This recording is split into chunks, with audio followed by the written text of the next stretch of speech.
Hi, you guys. Welcome to my channel, Wholesale to Million. My name is Tom. We're back with another episode of subscriber first wholesale interview. This is number 8. All right, you guys. Now I'm gonna have our special guest share with you guys his story, how he first got his wholesale deal done, and hopefully you guys will be able to get some information from this, get inspired, get motivated. For those of you who haven't done your first wholesale deal, to go out there, lock some property up on a contract, and make some money, okay? So he's coming from, I'm going to have our special guest. He's coming from Chicago, Illinois. So he just closed his first wholesale deal recently, April 20th, 2018. So you guys help me welcome Dewayne Reid. What up, buddy? Not much. Thanks for having me, Con.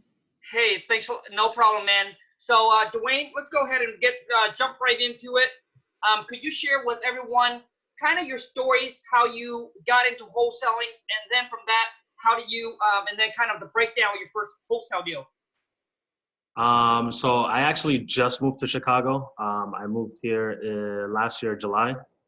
And I guess you kind of say I'm a self-starter. I kind of started small businesses here and there, but nothing ever really worked out. So I actually came across a video on YouTube. This guy named Mark, he was on a radio show actually, and he was talking about how he was in real estate and how he got started. He mentioned something about wholesaling, that he didn't have to use any money or anything like that. And I was like, that's impossible. How can you even get into real estate with no money? So I started doing some research on it, and I Googled him, and the only information he really offered wasn't much. You have to pay for his packages and stuff like that. I'm not paying for it. I'm like, you know what? There's so much information on the internet, you can find out anything. So I started Googling, and I came across Bigger Pockets, and I started watching YouTube. And then I came across your channel, obviously, and started watching your channel. I started gathering some information. So I would say this all started about a month ago when I started doing my research and getting into wholesaling. And I came across a video of yours. I mean, it was a pretty old video. I don't remember how long ago it was, but in your video you said, the only way you're going to get started is if you actually do it. So I want you to do 30 calls today. I mean, I'm not going to lie, I was nervous, so I actually did. I started calling some people, not really knowing anything. I mean, you really don't know anything until you actually start calling and then going through the trial runs and stuff like that.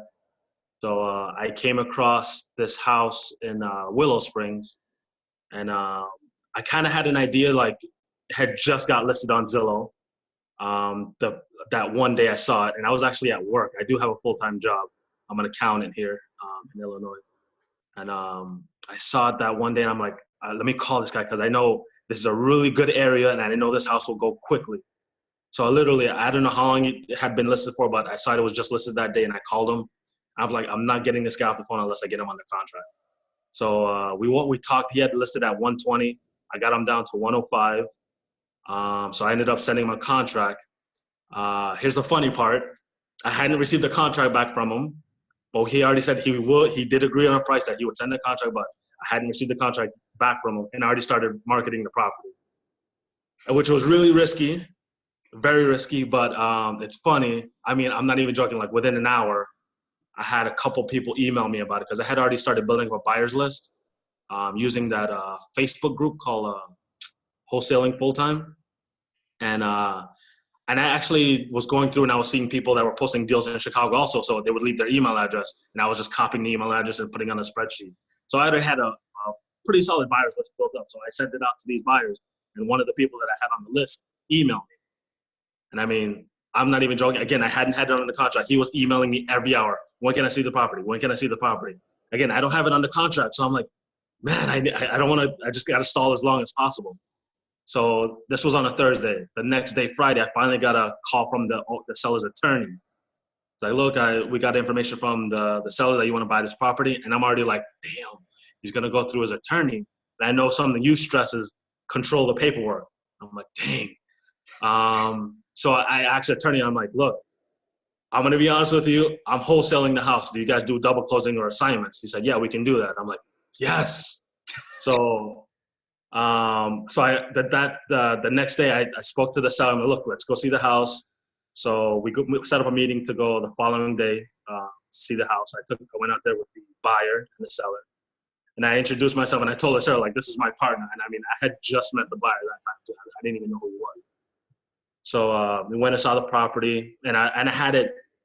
I got it at 105, and I was listing it to sell it at 108. So the buyer went out there and saw it, and an hour after he saw the house, he sent me a text saying, look, we want to get the house, but we want to get it at 106.5. So I really didn't want to negotiate with him. So I was like, you know what, I'll do 106.5. So I went back to the seller, actually, and I tried to renegotiate with him to get a lower price so I could get a bigger assignment. Again, I got it at 105, and I was trying to get him to come down to 99,000. He was pretty adamant on not going lower than 105. So I actually ended up getting him down to go down 1,000 more. So I got it at 104. So I ended up getting an assignment fee of $2,500 on that one. Dewayne, that's so your first wholesale deal, you made $2,500. Yes. Awesome, man. So let me break the deal down a little bit here, so that way for those of you who are new to wholesaling and who was kind of confused about your whole number thing, I'm going to have Dewayne break down the number for you and how he got the deal and etc. Just dive in a little more in depth. Now, if you guys do enjoy this video and this interview, smash that thumbs up for me. And then for those of you who haven't subscribed to the channel and who's interested in learning about wholesaling and how you can do it virtually, then boom, smash the subscribe button.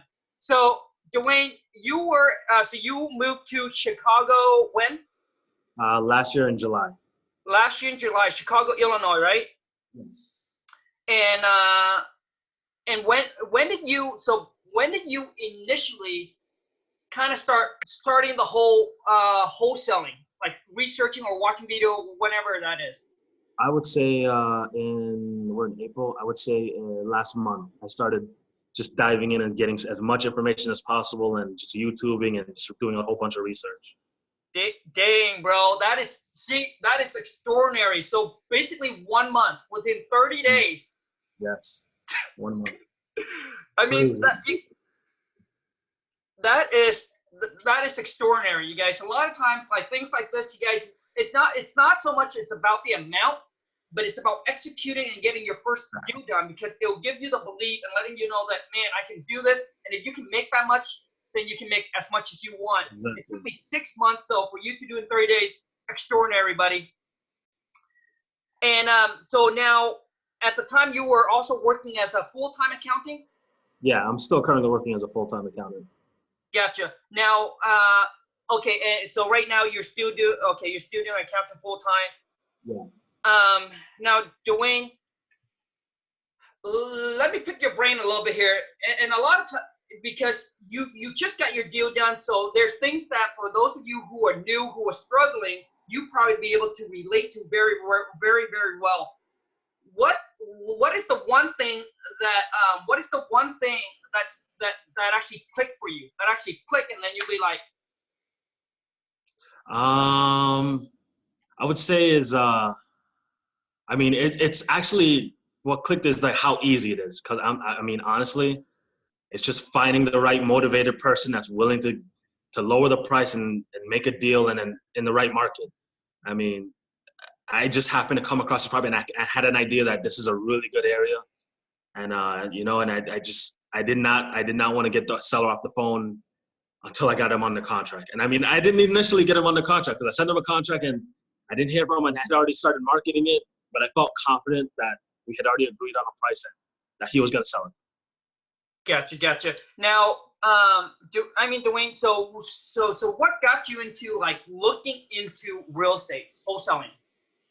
So I've always been a self-starter. I've started a small business like drop shipping on Amazon and eBay, and I've done photography on the side, like small gigs. It's never been enough money to where I can just say, you know what, I'm ready to quit my job. And so it's funny. I just literally, I came across a video on YouTube about a radio show, and a guy was on there talking. I know his name is Mark. I think it's Mark Fliphouse or something like that. I know he's pretty big on YouTube. And I heard that, and I was like, man, you could really make a lot of money in that. You don't need any money. I was really skeptical about it. And I'm going to be honest, I was really skeptical about it. But I did some research, and I mean, Bigger Pockets is a really good place to find a lot of information on, and especially YouTube. I mean, a lot of the stuff I've learned is through YouTube. YouTube just has so much information on it, you know? So, I mean, it's just a matter of actually, like you said, actually doing it.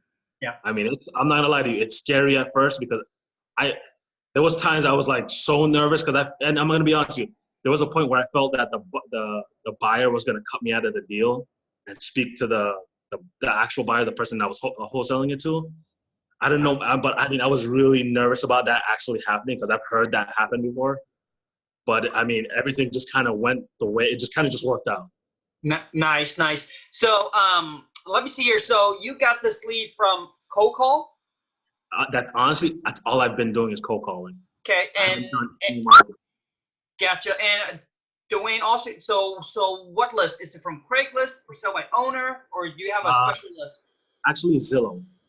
All Zillow. Okay. And how many cold call did you do until you landed with the seller? I mean, I'm not gonna lie to you. The only time I can actually do cold calling is on the weekends. But even at work, I actually came across this deal at work where I saw it. I would check it. I'm not gonna lie, I check it every day while I'm at work. Just check, refresh Zillow, look at these zip codes that I already know that are pretty popular. So literally at work, I was like, I got up and I was like, I had to go outside and make the call. I'm gonna call this guy and I'm gonna get this under contract. So all my leads have basically everything I've been doing is just through Zillow right now because I haven't done any marketing yet. So. Gotcha. But how many cold calls did you made until you came across this seller? I would say I was doing about maybe 15 to 20 cold calls a day. 15 to 20 cold call a day.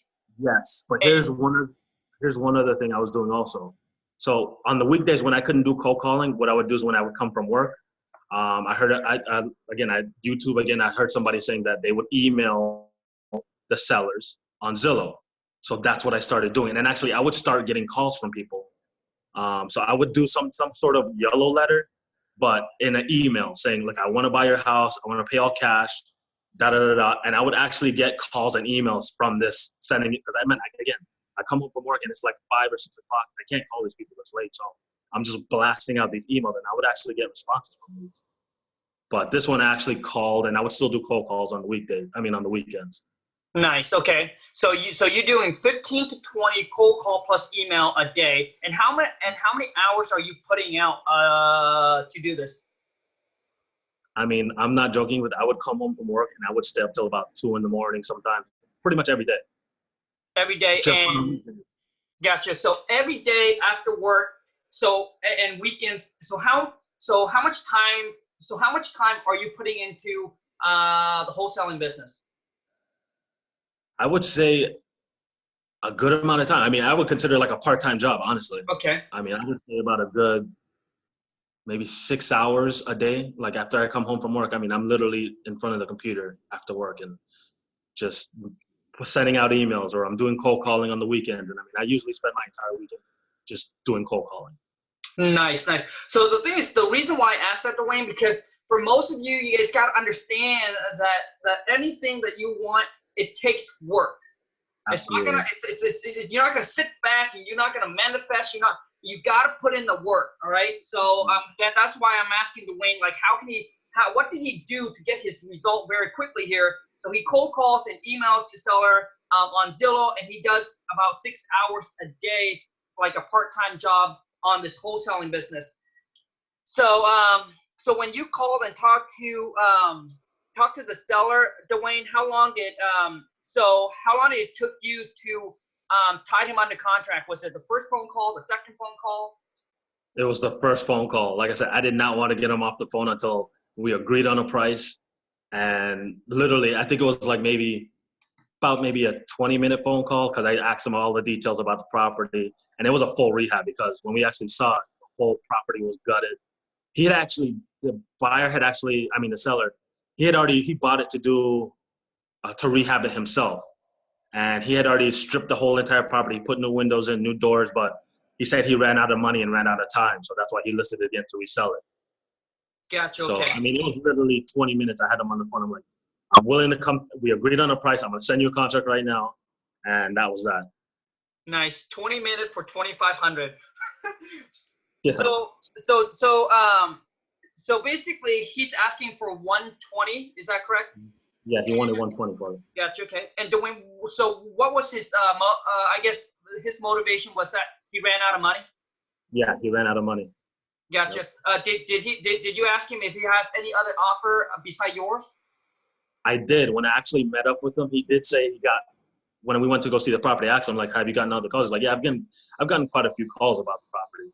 But I mean, and the funny thing about that, he says he actually felt kind of nervous when I first talked to him because I was so aggressive with him. I'm not even joking. He told me like, "You were so aggressive. I was really scared." Over the phone because I really wanted to get this property on the contract. Yeah. Gotcha. Okay, so you got under contract for 105, and what was the estimated repair on it? I actually, when I spoke to him, he told me that, again, the pictures actually that were on Zillow, I didn't see any of the inside of the property. From what I could tell from the outside, it definitely needed a new roof. There's a deck in the back that needed to be fixed. I mean, the property needed work, but this was out without seeing the inside. And I said, after speaking with him, he said 35,000. I was like, there's no way. Again, without seeing the inside. So I said maybe 50,000 is probably what it needs. And actually, when I spoke to the actual seller, the buyer, he said it's probably going to be at about 100,000 in repairs. So, okay. And even though my numbers weren't correct and what I listed it for, I still was able to get close to my asking price. Gotcha. Okay. I asked 108 and the buyer offered 106.5. Gotcha. Okay. So now, I was going to ask you is, Dewayne, how much did you put down for the earnest money? I put down $100. $100. Did the seller ask you about the earnest money? Actually, no, he didn't. He didn't ask me about the earnest money. The attorney did. The attorney asked me about the earnest money. He originally said, so how much are you going to put down? 1,000 for earnest money? I'm like, no. I'm not going to put 1,000 down. I'm going to put down 100. And the way I told him why is because I don't want to tie up all our capital in an earnest money deposit. So he's like, okay, I understand. So he wrote it up for $100. Gotcha. Okay.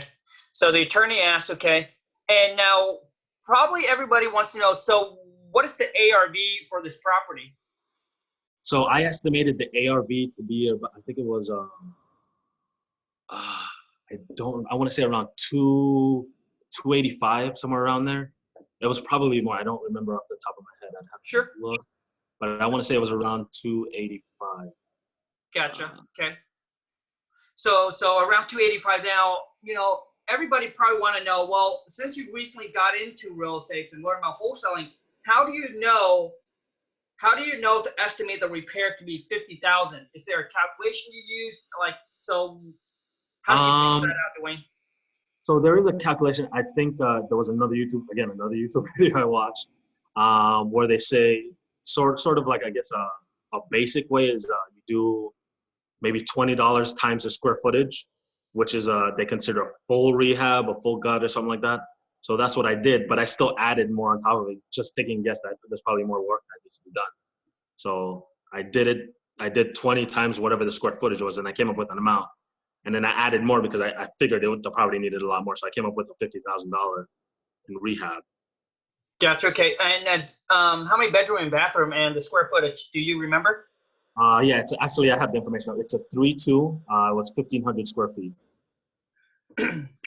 So 3-2, 1,500 square feet. So for those of you who are, so this is something where you guys can use just as a rough estimate. That's how Dewayne does it. When it needs a complete rehab, he takes per square foot. People charge about $20 a square feet to do a complete rehab. He multiplied that by the square footage, and that's how he comes out to an estimate of 50,000. And then when you walk the buyer through the property, so he estimated it to be 100. Did he share with you? Did he share with you the information how he came up with a repair of 100? No, actually, he really didn't share that information with me. But I mean, walking through the inside, I figured it was definitely close to 100,000. I mean, everything was stripped. Everything was stripped. I mean, there was no drywall, everything was stripped. Everything was completely stripped, gone. You know, like the ceiling, it needed ceiling. The roof definitely needed to be replaced. So I agreed with him that it probably would need about 100,000. Gotcha. Okay. And so when you said you said that the seller calls you back and then finally sign the contract. Yeah. He didn't call me back. The attorney called me because I guess he sent the contract to his attorney, and the attorney just called me saying, "Look, we want to write up the contract because he told us that you want to buy the house, and that's when we came. He told me about the earnest money, which was 1,000, and I told him no, it's $100 is what I'm going to put down. So yeah, I was a little nervous about that because again, one thing I've heard is that you want to control the paperwork when you're doing these deals. So, but again, I spoke to the attorney. I told him, look, I'm a wholesaler. Can you do double closing or an assignment? He said, yeah, that's no problem. So it actually ended up working out. Oh, wow. So the attorney that was working on behalf of the seller, because that's his attorney, and you told him that you're a wholesaler, you're looking to wholesale, and he was completely fine with that. Completely fine with it. So for those of you who's in Chicago, Illinois, Dewayne, if they reach out to you, would you share the attorney that you work with? Well, it's not my attorney. No, well, no, I mean, right. This is the one that you're using. Yeah, his name is Michael T. Gaisler, Gaislor.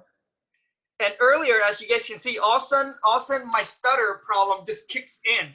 Because it comes and it goes, like I don't know when it comes and it goes, but man, sometimes it gets so bad, it just put a situation very awkward. But anyways, you guys, if you guys are in Chicago, Illinois, now Dewayne, is that the attorney that you're going to probably be using from now on? No, actually, I was going to use through Fidelity National Title.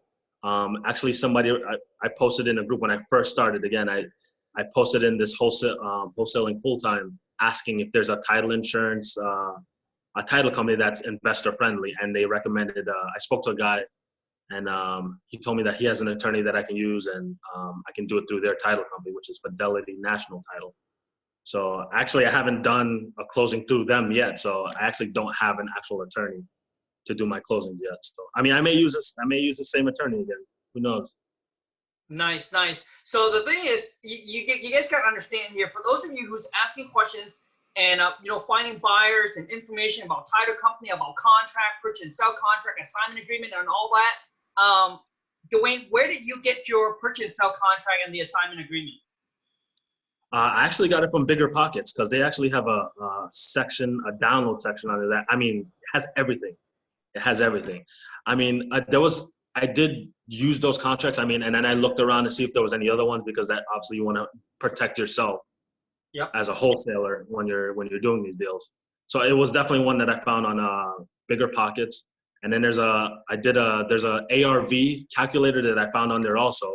Nice. Which basically does everything for you. It does the percentages based on what the rehab is, and it tells you if you want to make 10,000, this is what you need to get out for the seller. Nice. So you guys listen up. For those of you commenting in contract, I shared multiple times already. Go on the Bigger Pockets. Go on the Facebook Wholesaling Houses Full Time.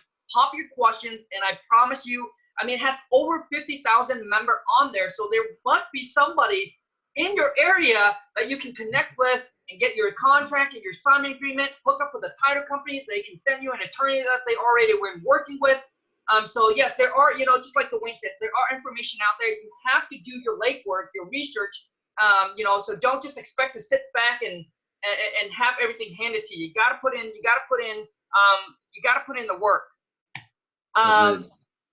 So let me see here. I was trying to figure out, any other question. Okay, so when it comes out to, once the seller has signed the contract, you set up the appointment to get that buyer out there. Is that correct? Yes. So Dewayne, how many buyers do you get on this deal when you were posting it? Actually, I got, because I also put it on Facebook when I started marketing it.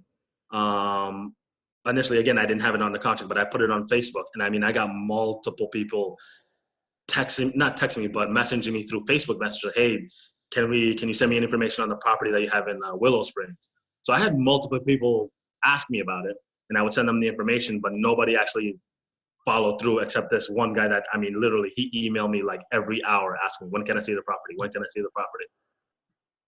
Nice. So all in all, it was only one actual person that actually followed through, basically. Right.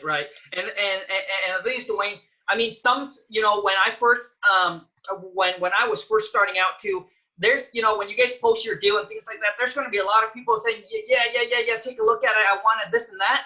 But when it comes to the real deal, a lot of times you will know who's the real buyer is. A lot of them just ask for information and etc. But none of them can really execute. They might be another wholesaler or a co-wholesaler, whatever it is. But it's hard to find that real buyers that's going to come and step up and take actions on the deal. Exactly. So how long did you so when did you tie the property up under contract, and then how long did it took you to find a buyer and sold the deal, Dewayne?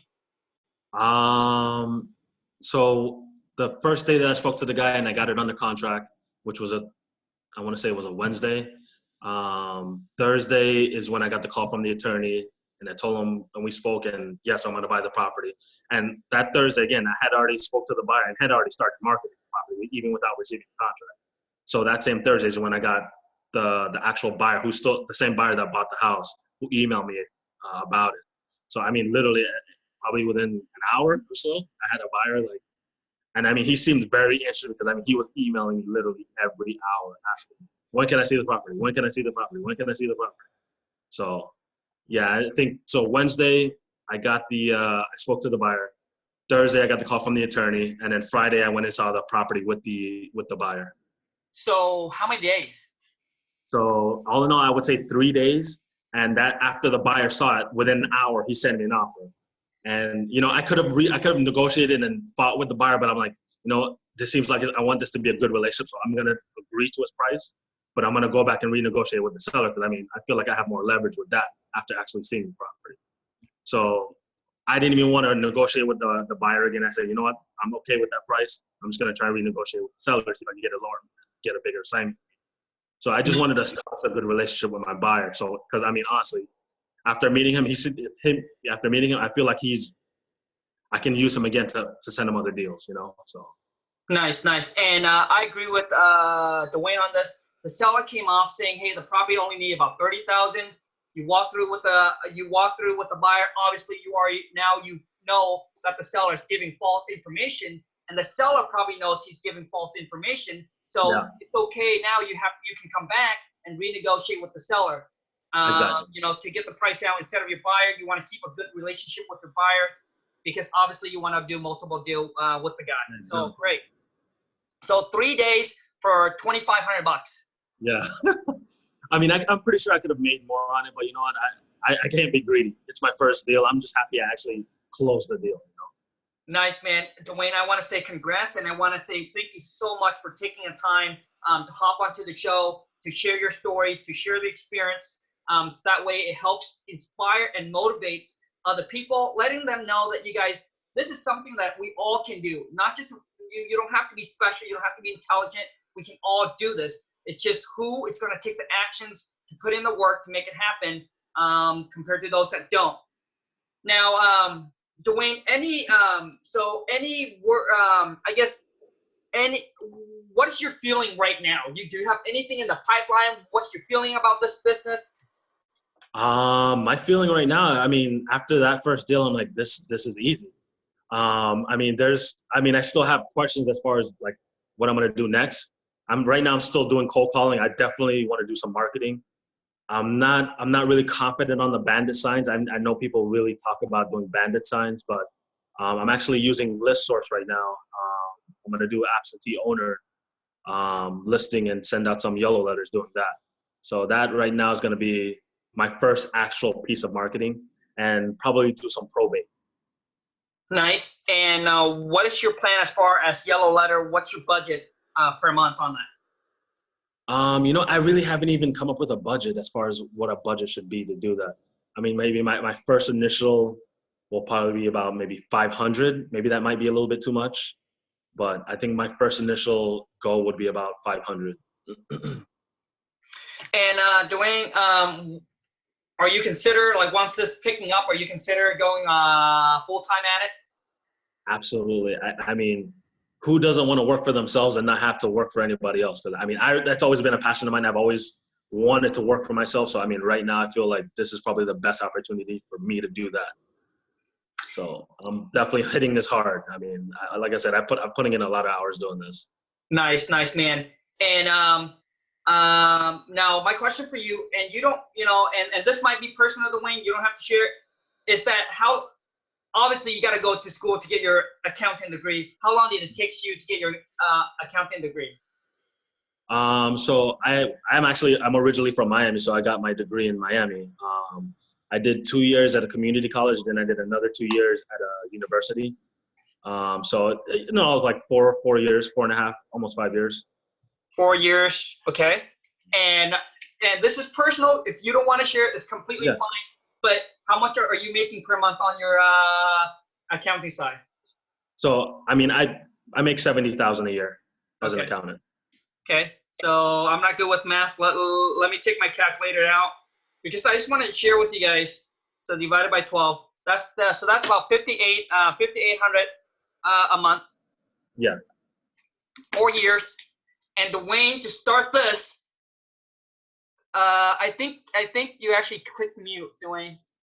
So you guys, and I want to put this in perspective for you guys, all right?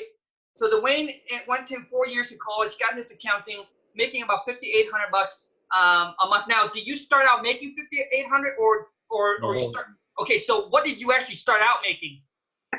So I got my first accounting job at a hotel, and I think I started making about, I want to say $30,000 a year. So I literally started from the bottom. And I mean, I've been doing this for about 10 years now. So moving actually to Chicago has actually increased my salary. So, I mean, the last job I had in Miami, I actually lived in Key West for 6 months.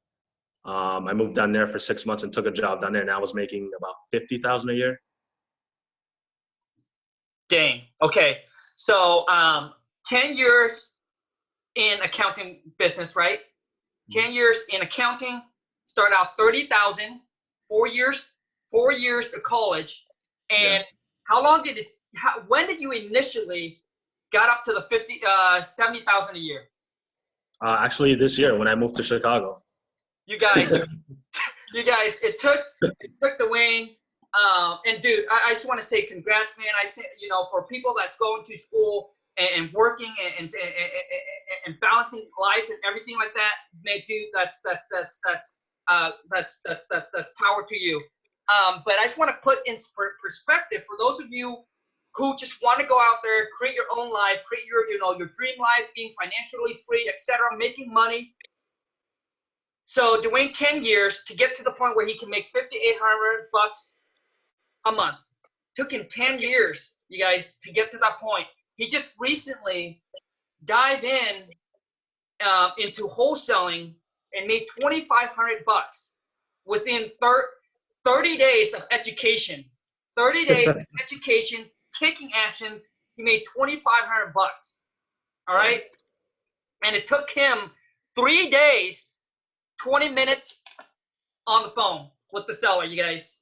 So I just want to put that into perspective for you guys. Just like Jim Rohn, and I'm sure that you guys probably heard this quote already, formal education will make you a living. Self-education will make you guys a fortune.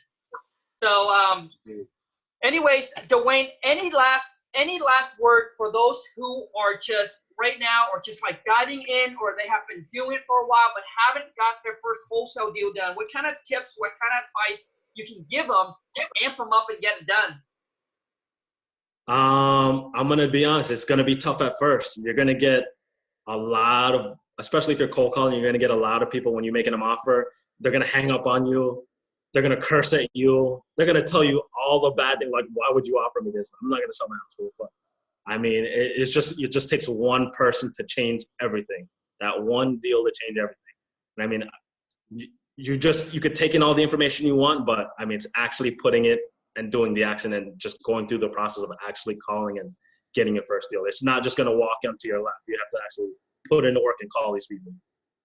Nice, nice.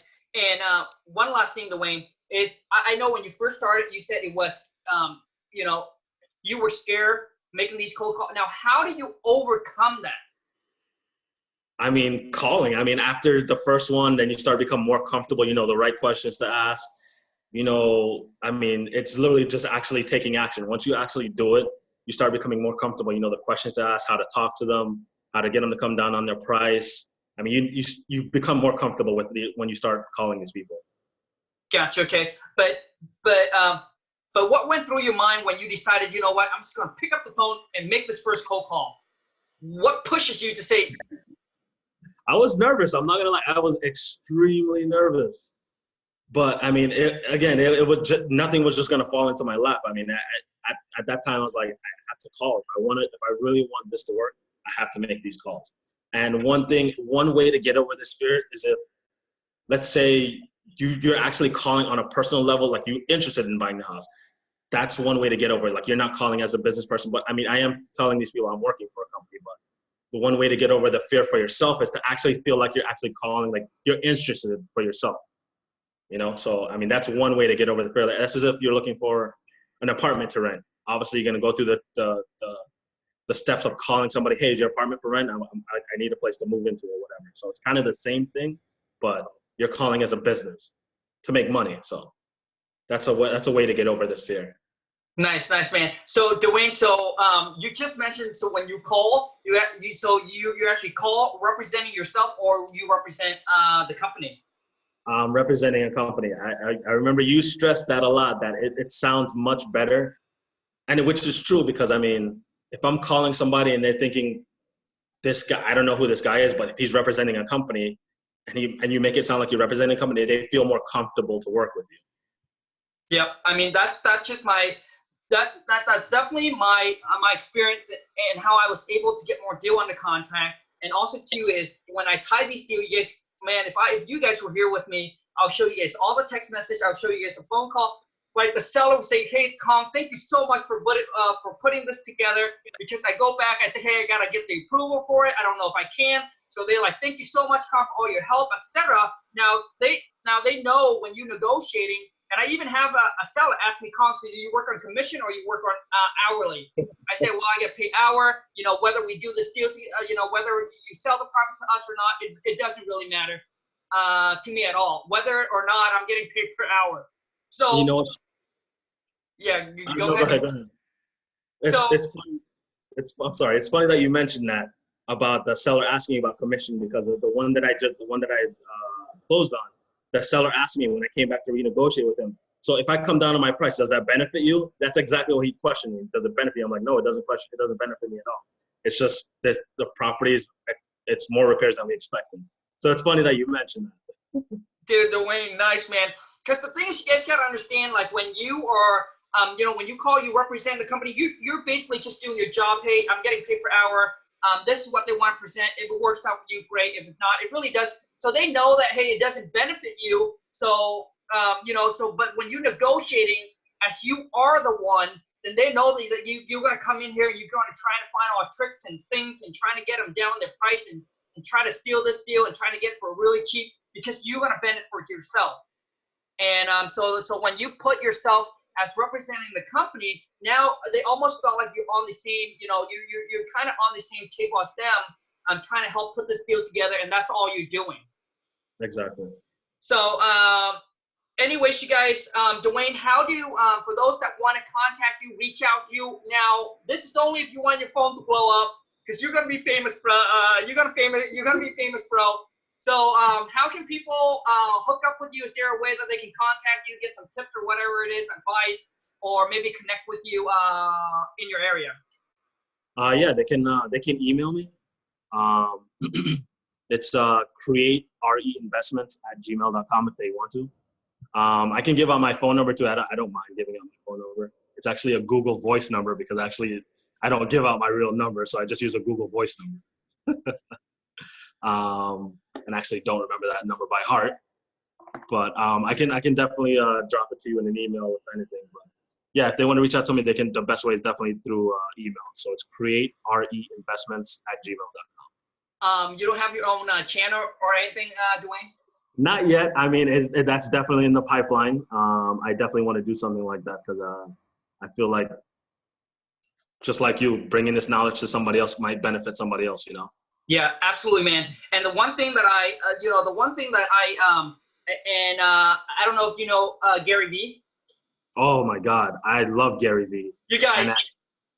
No, go ahead. What were you gonna say? You guys, this is what Gary Vee said. He said, "Don't create, documentate." Right? So document your journey. People loves it, man. You know, I wish back then that I would have known about Gary Vee. I would have documented my journey. So right now, I'm sharing with you guys right now. I'm documenting my journey, on how we're gonna get to 350 per month. Right now, we're falling short. We're right now averaging about 250 or so. So I'm like 100K short per month. But if I were to know, I would have documented when we first started, dude. You guys would have seen it would have been hilarious to kind of, for you as well, to watch back at all the things you're doing. So if I were you, Dewayne, dude, start your channel, start documenting, start gathering audience, and I promise you, like, down the road once. And just like you said, when I first decided to start the channel as well, I was like, I really didn't want to, but I got to shift my mind, and I said, well, you know what, Con? When you first started, and you were looking for free information, and you came across somebody say something, and all of a sudden it changed your life. How would that feel if you were the one that's doing it back to other people? Maybe they're looking for the kind of content, whatever you said or something like that, and it was their missing link, and all of a sudden you were their missing link. I mean, how great would that be? And that's when I say, you know what? Just like Gary Vee said, don't create, document. So so I decided, you know what? Let's do it. And it has been a blast, man. It has, man. Your channel's definitely inspired me, man. That's why where I am right now. So. Thanks, Dewayne. Really appreciate it. You guys, we're going to wrap it up. I'm going to have Dewayne, I'll drop all of his information as far as in phone number, his email. If you guys want to reach out to him, he's in Chicago, Illinois, correct? Yes. So for those of you who want to reach out to Dewayne, connect with him, I'll drop in the descriptions his email, his phone number, his Google Voice phone number, and also when you start your channel, Dewayne, email it to me, and I'll drop it in the description, all right? Awesome. Thank you so much, you guys. And before we end here, for those of you who enjoyed this interview, don't forget to smash that thumbs up. And if you have subscribed to the channel, what are you waiting for? Smash that subscribe button. Thanks a lot, you guys. I'll see you guys in the next one. Bye, Dewayne. All right. Take it easy.